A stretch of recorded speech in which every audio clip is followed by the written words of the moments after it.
Assalamualaikum warahmatullahi wabarakatuh. Saya Budi Prasetyo, Guru Pendidikan Pancasila dan Kewarganegaraan di SMK. Kali ini saya akan menebarkan aksi nyata pemahaman tentang mengapa kurikulum harus berubah. Yang pertama, teman-teman semuanya, bahwasanya kurikulum memiliki banyak definisi yang didefinisikan oleh para ahli. Akan tetapi tidak ada definisi baku dari kurikulum itu sendiri sampai saat ini. Namun secara umum, kurikulum itu bisa diartikan sebagai keseluruhan pengalaman belajar murid. Kemudian bisa juga diartikan sebagai jantungnya pendidikan. Akan tetapi kurikulum itu sendiri sebenarnya memiliki 4 komponen penting dalam kurikulum. Seperti yang dikatakan oleh Rep Taylor dalam bukunya The Basic Principle of Curriculum, ada 4 komponen utama dalam kurikulum. Yang pertama, tujuan. Yang kedua, konten. Yang ketiga, metode atau cara. Dan yang keempat adalah evaluasi. Dari sini kita bisa memahami bahwasanya ketika suatu komponen ini ada 4-4-nya dalam dunia pendidikan, maka itulah yang kita anggap sebagai kurikulum. Kurikulum itu sendiri memang penting karena kurikulum memiliki peran dan fungsi. Lalu, apa saja peran dan fungsi kurikulum? Yang pertama, mewariskan nilai dan budaya masyarakat yang relevan dengan masa kini. Yang kedua, mengembangkan sesuatu yang dibutuhkan saat ini dan masa depan. Yang ketiga, menilai dan memilih sesuatu yang relevan atau kontekstual sebagai kontrol sosial. Nah, kurikulum sendiri yang baik itu adalah kurikulum yang sesuai dengan zamannya. Artinya bahwasanya kurikulum memang bisa berubah-ubah karena harus di-matchingkan, harus dipadukan dengan zamannya kita hidup.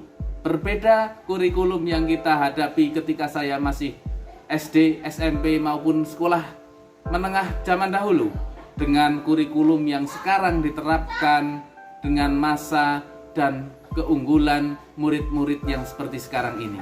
Nah, mengapa kurikulum perlu diubah? Ini yang menjadi isu dan menjadi faktor utama kenapa video ini dibuat. Kurikulum harus diubah karena harus memiliki isu yang kekinian. Yang pertama, perubahan iklim global. Yang kedua, teknologi digital.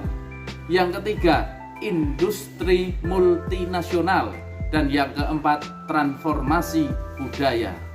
Kurikulum bersifat dinamis dan terus dikembangkan atau diadaptasi sesuai konteks dan karakteristik murid demi membangun kompetensi sesuai kebutuhan mereka kini dan yang akan datang. 3 pilar pendidikan dalam kurikulum yang harusnya kita jalankan ada 1, orang tua. Yang kedua, masyarakat, dan yang terakhir, sekolah. Sekolah ini merupakan tumpuan terakhir dari 3 pilar pendidikan. Artinya apa? Bahwa kurikulum yang baik itu tertumpu pada orang tua murid di rumah, ya. Baru masyarakat dan kemudian baru sekolah itu sendiri. Hal yang harus diperhatikan dalam mengembangkan kurikulum yaitu 1, kebutuhan murid terutama. Yang kedua, pendapat. Yang ketiga, pengalaman. Yang keempat, hasil belajar. Dan yang kelima, kepentingan murid itu sendiri. Nah, mengapa kurikulum perlu diadaptasi? Yang pertama, konteks satuan pendidikan yang beragam. Yang kedua, keadaan sekolah dan sekitar yang berbeda. Yang ketiga, murid yang berbeda-beda. Karena pada dasarnya tidak semua murid itu sama. Maka dari itu, kurikulum memang harus diadaptasi dari pusat yang kemudian dikembangkan oleh satuan pendidikan masing-masing. Karena konteks satuan pendidikan pasti beragam. Di tempat yang satu dan di tempat yang lain pasti berbeda. Tidak ada yang memiliki karakteristik yang sama walaupun dalam satu daerah. Nah, kita mengenal namanya Kurikulum Operasional Satuan Pendidikan atau KOSP.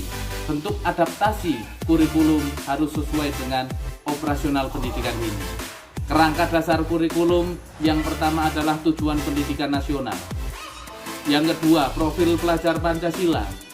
Yang ketiga, struktur kurikulum.